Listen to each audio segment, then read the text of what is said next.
Assalamualaikum warahmatullahi wabarakatuh. Hari ini Ibu akan menjelaskan pada bab 2 tentang budidaya tanaman obat sambil dibuka buku farmakognosi dasarnya pada halaman 12. Jadi sebelum ke budidaya tanaman obat, kalian harus mengetahui apa arti dari budidaya itu sendiri. Jadi budidaya itu adalah teknik memadukan unsur sumber daya alam, tanaman, dan teknologi sehingga akan diperoleh kuantitas, kualitas, dan kepastian hasil. Jadi mutunya akan baik. Nah, itu pengertian dari budidaya. Jadi budidaya tanaman obat itu sendiri adalah salah satu cara pengelolaan sehingga suatu tanaman obat akan mendatangkan hasil tinggi dan bermutu baik. Ya, jadi budidaya tanaman obat itu juga ada beberapa faktor yang menentukan kualitas hasilnya. Antara lain ya salah satunya adalah lingkungan. Ya, lingkungan ini dipengaruhi oleh dua unsur yaitu iklim dan tanah. Iklim sendiri dipengaruhi oleh suhu, curah hujan, sinar matahari, kelembapan, angin. Selanjutnya untuk yang tanah dipengaruhi oleh kesuburan tanah, kegemburan tanah, dan ketersediaan air tanah. Ya, ini adalah unsur-unsur yang mempengaruhi budidaya tanaman obat. Salah satunya adalah lingkungan. Nah, selanjutnya, mengapa tanaman obat itu harus dibudidaya? Mengapa tidak dari tanaman liar? Ya, karena tanaman liar itu kurang baik untuk dijadikan sumber simplisia. Nah, kenapa sekarang alasannya? Tanaman liar itu kurang baik untuk sumber simplisia. Pertama, karena adanya variasi umur tumbuhan. Ya, jadi kalau kita membudidaya tanaman obat itu umurnya pasti akan beragam karena dilakukan pembibitan di hari yang sama. Ya, sedangkan kalau tanaman liar itu akan adanya variasi umur tumbuhan ya. Jadi kalian tahu sendiri kan yang namanya tanaman liar itu tumbuhnya tidak bebarengan ya. Jadi umur tumbuhnya tidak sama. Yang kedua, ada bagian tumbuhan yang diambil sebagai bahan yang berkhasiat itu tidak sama. Ya, jadi banyak kan bagian-bagian tumbuhan itu yang diambil sebagai simplisia, contohnya kulitnya. Ya, misalnya kulit batang atau kulit buahnya. Kemudian akarnya, umbi lapis, buah, biji, dan lain sebagainya. Ya kan banyak. Jadi gak sama setiap tanaman atau setiap tumbuhan. Yang ketiga, ada spesies atau jenis tumbuhan itu tidak diperhatikan. Jadi kalau di tanaman liar itu spesies atau jenisnya itu tidak diperhatikan. Sedangkan kalau di budidaya itu spesies atau jenisnya itu jelas ya, dari spesies apa atau jenis apa, jadi jelas ya tanamannya.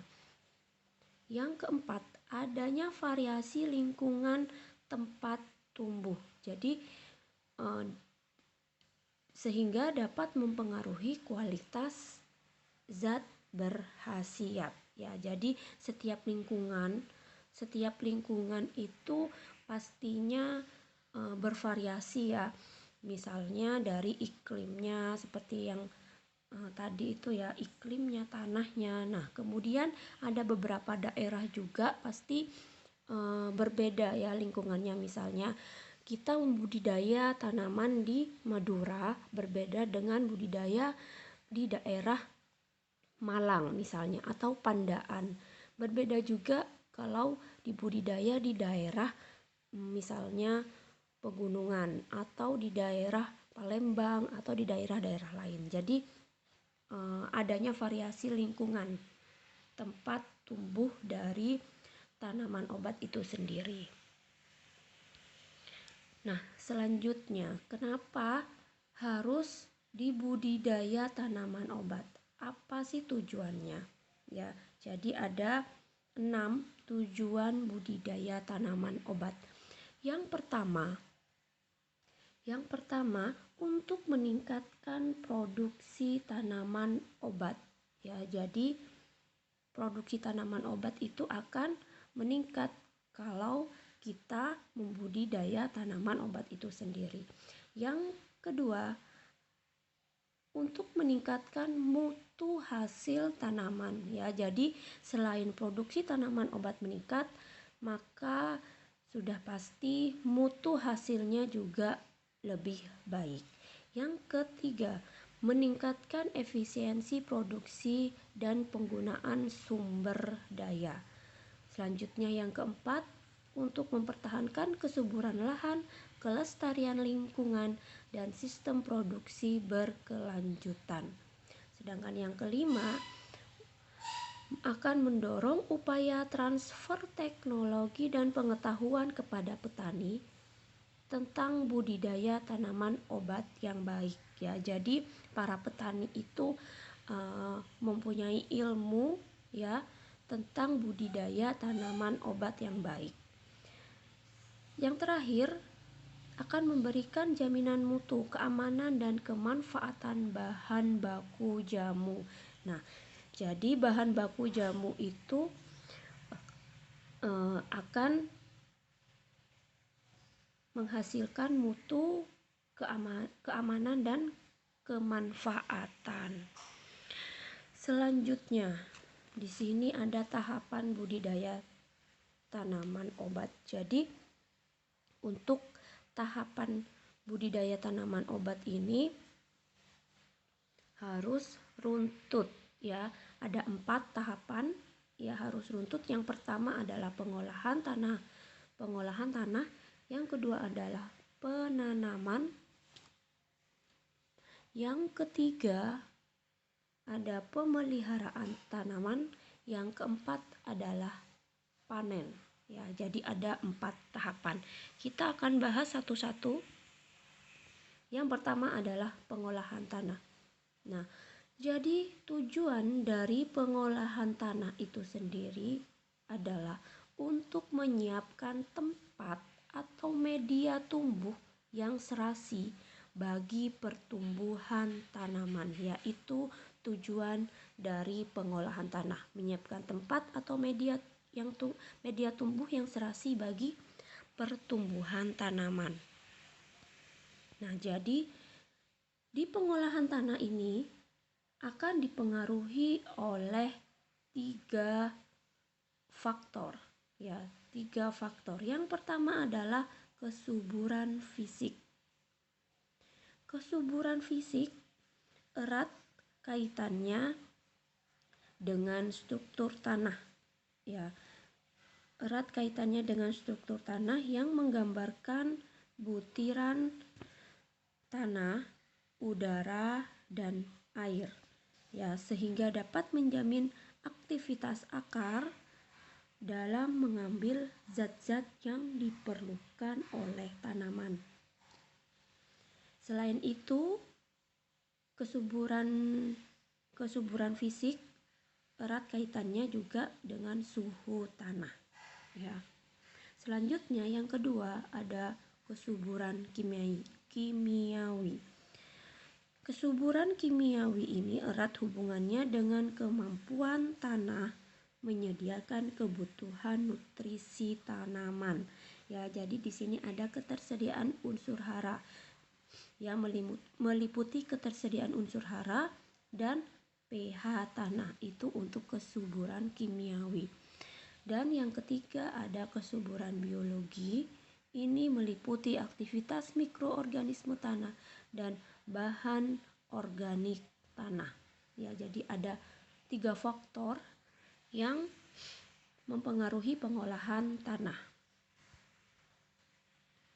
Selanjutnya, nah di sini ada hal-hal yang dapat dilakukan untuk tanaman obat tertentu saat pengolahan tanah. Ya, jadi ada beberapa cara, yaitu yang pertama, jika tanaman yang diambil adalah umbinya, maka ditanam dengan kedalaman tanah 25 sampai 40 cm ya. Jadi tanaman apa itu yang ada umbinya? Ya, maka dicari ya. Biasanya itu umbi-umbi atau rimpang-rimpangan. Yang kedua, tanaman yang berbentuk pohon. Contohnya adalah cengkeh. Tanaman asal cengkeh itu dari Eugenia caryophyllata namanya. Tanaman asalnya. Jadi ditanam dengan jarak 40 kali 60 cm saat tanaman lama sudah melapuk. Jadi ada jaraknya ya, jaraknya sekian, 40 sampai 60 cm. Ya. Selanjutnya, yang ketiga, jika tanaman tersebut berbentuk herba, nah contohnya itu adalah pegagan atau Centella asiatica dan meniran atau Phyllanthus niruri. Jadi yang di dalam kurung ini adalah tanaman asal ya, tanaman asal dari tumbuhan atau tanaman ini. Nah, jika tanaman berbentuk herba itu harus dibuat bedengan. Nah, seperti apa bedengannya? Nanti ada gambarnya. Yang selanjutnya, jika tanaman yang tidak tahan terhadap genangan air, contohnya cabai ya, tanaman cabai itu tidak tahan terhadap genangan air. Tanaman asalnya cabai adalah Capsicum annuum. Ya, maka dibuat saluran air. Saluran air atau drainase, saluran drainase namanya. Ya, jadi dibuat saluran air. Kemudian yang kelima, jika tanaman tersebut membutuhkan tegakan, maka ditanam dengan tegakan yang dipasang kira-kira 10 cm dari lubang tanah. Contohnya adalah tanaman sirih atau Piper betle. Piper betle ya. Tanaman sirih kan tanaman merambat, jadi harus ada tegakannya. Contohnya seperti apa? Gambarnya nanti next ada gambarnya. Selanjutnya, jika tanahnya itu terlalu miring, ya, jika tanahnya terlalu miring, maka harus dibuat teras-teras, ya, dibuat teras-teras. Seperti apa gambarnya? Ini ada gambar contohnya. Nah, ini adalah bedengan. Contoh bedengan tuh seperti ini. Jadi ini adalah tanamannya. Nah, di sini ada jaraknya. Ya, ini tanaman. Nah, seperti ini tanaman, ini ada jaraknya, tanaman juga ini. Contoh bedengannya itu pada tanaman kentang. Ya, agar tidak terendam saat turun hujan. Ya, ini namanya bedengan. Tanamannya ditanam di sini. Selanjutnya, budidaya dengan saluran air atau drainase. Contohnya pada cabai, budidaya cabai ya. Di sini adalah tanamannya nantinya. Dan di sini adalah saluran air. Nah, jadi terpisah antara saluran air sama tanamannya. Nah, jadi tidak akan terendam tanaman tersebut karena di sini ada salurannya. Kemudian contoh di sini ada gambar budidaya dengan tegakan ya, namanya sirih itu kan merambat. Ya, tanaman merambat apapun harus ada tegakannya seperti ini. Nah, dipasang kayu-kayu seperti ini atau tegakan yang seperti ini. Ya. Contohnya ada di tanaman sirih, yaitu tanaman yang merambat. Atau juga selain sirih apa yang merambat? Misalnya binahong. Ya, jadi harus ada tegakannya, kan merambat binahong ya. Selanjutnya, budidaya jika tanah tersebut miring. Nah, seperti ini kan miring. Jadi harus dibuat teras-teras. Nah, seperti ini teras-teras. Kalau tanahnya miring. Ya, itu adalah contoh-contoh gambar dari pengelolaan tanaman. Yang selanjutnya ada penanaman. Ya, tahapan selanjutnya ada penanaman. Nah, di penanaman ini ada 2 cara. Ya, perbanyakan tanaman itu ada 2 cara, yaitu vegetatif dan generatif. Untuk vegetatif, pastinya kalian udah tahu ya, contohnya vegetatif itu apa? Steknya seperti ini, cangkoknya juga seperti ini. Ya, sedangkan yang generatif yaitu dari biji atau benih, ya, dari biji. Ini adalah macam-macam metode perbanyakan tanaman vegetatif dan generatif. Selanjutnya, Ibu akan bercerita tentang benih ya. Benih itu sendiri disemaikan terlebih dahulu, kemudian tanaman dipindahkan ke lahan yang sudah disiapkan. Jadi untuk perbanyakan tanaman melalui biji atau benih itu harus disemaikan terlebih dahulu. Ya, setelah tumbuh tanamannya, ya seperti kecambah seperti ini, ya ada daun 1 atau 2 atau 3. Nah, itu kecambah namanya. Itu dipindahkan ke lahan yang sudah disiapkan. Ya. Tujuannya apa sih untuk persemaian? Tujuan dari persemaian itu sendiri pastinya satu, untuk benih yang terlalu kecil.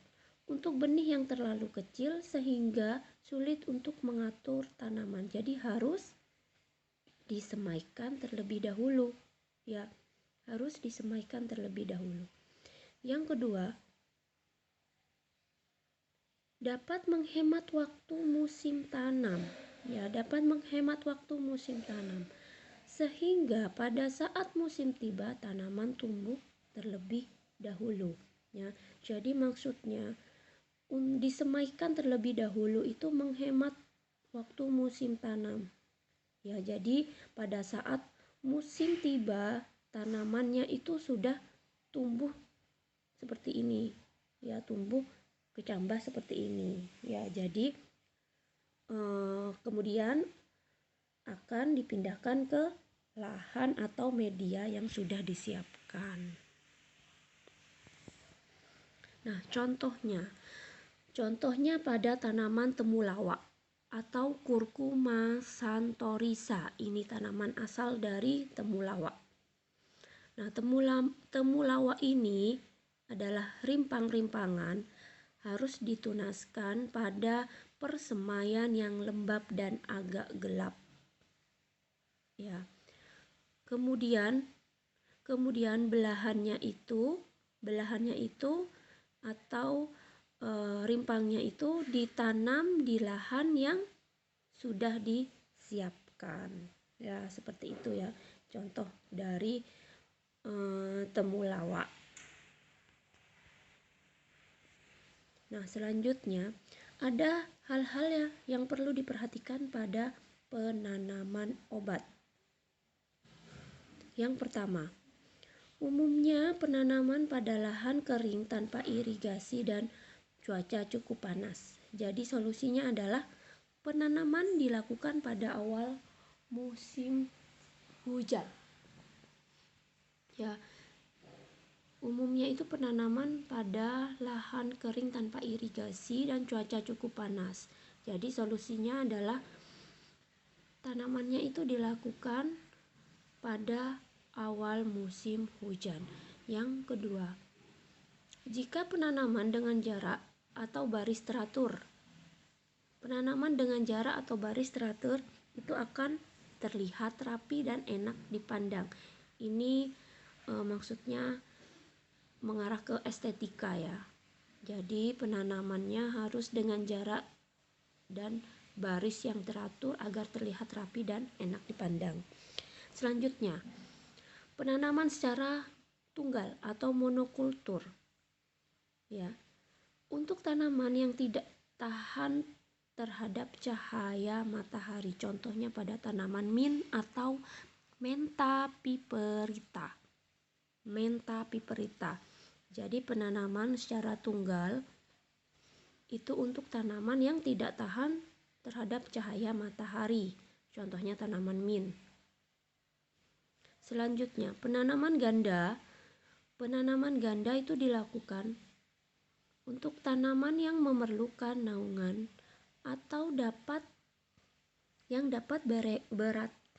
beradaptasi terhadap sinar matahari tidak langsung ya. Contohnya pada kemukus atau Piper cubeba ya. Kemukus ini ya merupakan tanaman yang memerlukan naungan. Jadi dapat beradaptasi terhadap sinar matahari tidak langsung ya. Contohnya kemukus. Selanjutnya nomor 3, tahapan budidaya tanaman obat, yaitu pemeliharaan tanaman obat. Ya, di sini ada hal-hal yang harus kalian perhatikan dalam pemeliharaan tanaman. Yang pertama, bibit yang mudah layu itu harus disesuaikan waktu tanamnya sehingga tidak mendapatkan sinar matahari berlebihan. Contohnya pada tanaman tempuyung atau Sonsus arvensis ya, bibit yang mudah layu. Yang kedua, harus dilakukan penyiangan intensif. Penyiangan intensif ini untuk menekan populasi gulma ya, menekan populasi gulma atau tanaman liar ya. Contohnya pada tanaman mint atau Mentha arvensis. Ya, jadi tanaman liar atau gulmanya harus dibuang. Yang nomor 3 yaitu penimbunan dan penggemburan. Harus dilakukan penimbunan dan penggemburan. Ya, ini gunanya untuk memperbaiki sifat tanah tempat tumbuh ya. Gunanya untuk memperbaiki sifat tanah tempat tumbuh. Yang keempat harus dilakukan perbaikan drainase. Harus dilakukan perbaikan drainase, itu gunanya untuk mencegah genangan air ya. Contohnya apa tadi? Di tanaman apa ini? Di pengolahan tanah ya, fungsinya untuk mencegah genangan air. Nah, selanjutnya, untuk mengurangi evaporasi atau penguapan air tanah itu sehingga kelembapan tanah dapat tetap sesuai, dilakukan pemberian mulsa ya, untuk mengurangi evaporasi atau penguapan air tanah. Fungsinya mengurangi kelembapan tanah. Jadi dilakukan pemberian mulsa, contohnya pada tanaman jahe. Atau Zingiber officinalis tanaman asalnya. Nah, ini pemberian mulsa dapat menaikkan hasil panen sebesar 35%, ya, pemberian mulsa. Yang keenam, dilakukan pemangkasan bunga untuk mencegah fase vegetatif ke generatif, sehingga kandungan bahan berkhasiat tidak berkurang. Nah, ini dilakukan pemangkasan bunga, contohnya pada tanaman Dioscure composite. Dicari ya, tanaman Dioscure composite itu apa? Tanaman apa? Yang ketujuh, dilakukan pemangkasan pucuk batang. Ini fungsinya untuk menstimulasi percabangan sehingga menambah jumlah daun yang tumbuh. Contohnya pada tanaman kumis kucing. Tanaman kumis kucing ini tanaman asalnya adalah Orthosipon stamineus. Orthosipon stamineus. Dilakukan pemangkasan pucuk batang. Yang terakhir ada pemupukan nitrogen. Ya, harus dilakukan pemupukan nitrogen untuk meningkatkan kandungan alkaloida dalam akar. Nah, contohnya pada tanaman pule, panda atau Rauwolfia serpentina. Ini tulisannya tanaman pule panda. Pule panda atau Rauwolfia serpentina bacanya. Rauwolfia serpentina. Nah, tahapan yang terakhir ada panen, ya, atau pemungutan hasil, ya. Jadi ada pedoman, ada beberapa pedoman pada saat panen, ya, yaitu satu, yang mengandung minyak atsiri. Tanaman yang mengandung minyak atsiri itu dipanen pagi hari karena molekul minyak atsiri masih stabil sebelum proses fotosintesis berlangsung, ya. Jadi tanaman yang mengandung minyak atsiri itu dipanen pagi hari karena molekul minyak atsiri masih stabil sebelum proses fotosintesis berlangsung. Yang kedua, untuk tanaman empon-empon atau rimpang-rimpangan itu harus dipanen pada saat bagian tanaman di atas tanah menua atau kuning. Contohnya adalah temulawak. Yang ketiga, jika yang dipanen adalah daunnya, nah daun itu dipungut sewaktu proses fotosintesa maksimal atau sebelum pembentukan buah. Contohnya pada tanaman saga atau Abrus precatorius. Contohnya pada tanaman saga, ya. Daun dipungut sewaktu proses fotosintesa maksimal. Selanjutnya ada bunga, yang dipanen adalah bunga. Bunga itu dipetik selagi masih kuncup. Contohnya pada cengkeh. Ya, cengkeh. Jadi cengkeh itu adalah bunga, ya, bukan buah. Cengkeh tanaman asalnya yaitu Eugenia caryophyllata. Selanjutnya ada buah. Jika yang dipanen adalah buah, nah buah ada dua. Buah yang dipetik menjelang masak, contohnya Solanum laciniatum. Sedangkan buah yang dipetik setelah masak ini contohnya adalah buah adas. Buah adas atau Anetum graveolens, ya. Nah, kalian cari ini Solanum laciniatum ini tanaman apa?